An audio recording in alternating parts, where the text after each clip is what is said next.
안녕하세요. 오늘 저희가 함께 깊이 들여다볼 자료는요. 나는 포기해도 하나님은 나를 포기하지 않으신다. 이런 제목의 주일 설교문 일부입니다.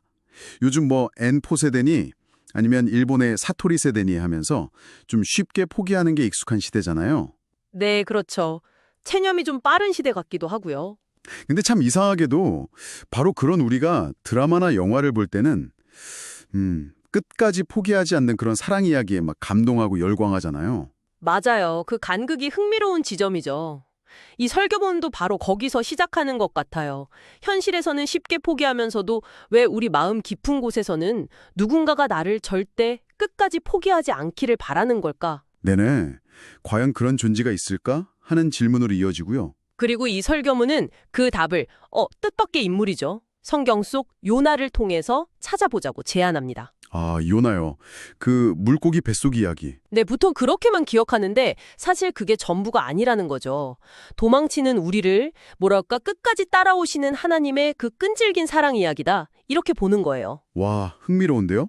그럼 그 요나 이야기부터 한번 자세히 들어가 볼까요? 우선 하나님이 요나한테 명령을 내리시잖아요. 적국 아시리아의 수도 니느웨로 가라고요. 네, 당시 아시리아는 이스라엘을 엄청나게 괴롭혔던 정말 원수 같은 나라였죠. 그런데 요나가 그 명령을 듣고 어떻게 했나요? 바로 정반대 방향으로 도망가 버립니다. 도망을요? 왜요? 설교문에서는 그 이유를 요나가 하나님의 성품, 특히 그 자비로우심을 너무 잘 알았기 때문이라고 봐요. 혹시라도 니느웨 사람들이 회개하면 하나님이 용서하실 거잖아요. 요나는 그 꼴을 보고 싶지 않았던 거죠. 자기 원수들이 구원받는 걸요. 와, 그 마음. 어쩌면 우리 안에도 있을 수도 있겠네요. 네, 그렇죠. 용서하기 너무 어려운 사람, 사랑하기 힘든 대상, 그런 니느웨 같은 존재로부터 우리도 도망치고 싶을 때가 있잖아요. 그런데 하나님이 그걸 그냥 보고만 계시진 않죠? 네, 도망가는 요나가 탄 배에 아주 거센 파풍을 보내십니다. 아, 역시 벌인가요? 설교문은 그걸 단순한 벌이라기보다는 요나를 다시 부르시는 하나님의 추적이라고 표현해요. 어떻게든 돌이키시려는 거죠. 추적이라. 재밌는 표현이네요. 근데 그 폭풍 속에서 좀 아이러니한 상황이 벌어지잖아요. 맞아요. 그 배에 탄 이방인 선원들은 각자 자기 신을 찾으면서 막 살려달라고 외치는데 정작 하나님의 선지자라는 요나는 뭐라고 있었죠? 배 밑창에 내려가서 깊이 잠들어 있었다는 겁니다. 아, 참. 여기서 설교문이 우리에게 좀 날카로운 질문을 던져요. 혹시 우리도 세상의 고통이나 문제 앞에서 이렇게 영적으로 깊이 잠들어 있는 건 아닌가 하고요. 그러게요.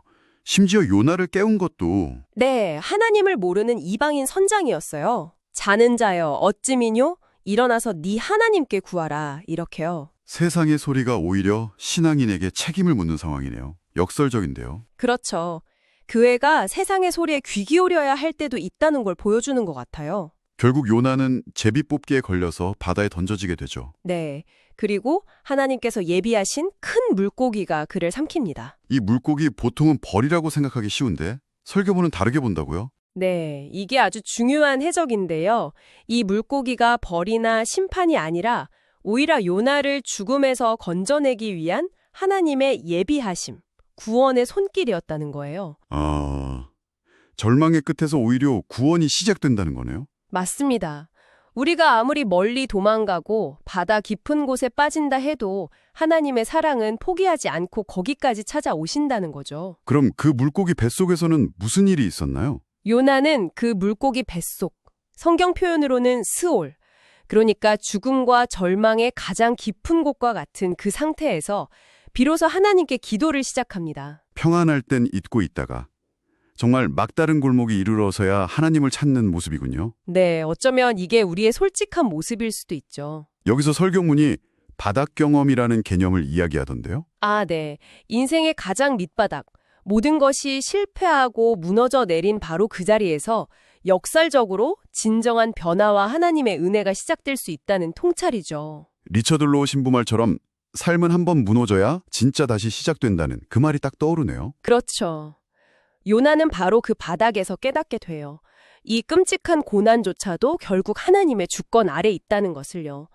그리고 가장 절망적인 순간 내 영혼이 내 속에서 피곤할 때에 내가 여호와를 기억하였더니 이 고백처럼 영혼이 완전히 소진된 상태가 오히려 하나님을 찾는 계기가 된 거죠. 단순한 생존을 넘어서는 거군요. 네, 이건 그냥 살아남는 게 아니라 잃어버렸던 자신의 정체성과 부르심, 그 사명을 다시 회복하는 영적인 전환점을 의미하는 겁니다. 이 포기하지 않는 사랑의 또 다른 예로 아도니람 저드슨 선교사 이야기도 나오죠.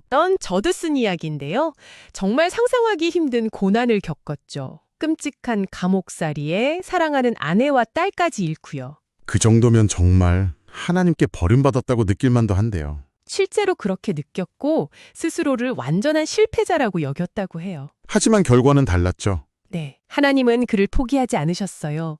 그의 그 깊은 절망과 씨름하는 그 시간들을 통해서 오히려 그를 더 단단하게 만드셨고 결국 그의 실패처럼 보였던 그 삶을 통해서 미얀마 최초의 성경 번역을 완성하고 미얀마 교회 설립의 기초를 놓는 놀라운 일을 이루셨죠. 와, 절망 속에서도 포기하지 않는 사랑이 결국 역사를 만드는 거네요. 바로 그겁니다. 자, 오늘 저희가 살펴본 이 설교문이 청취자 여러분께 또 당신에게 궁극적으로 전하려는 메시지는 아마 이것일 겁니다.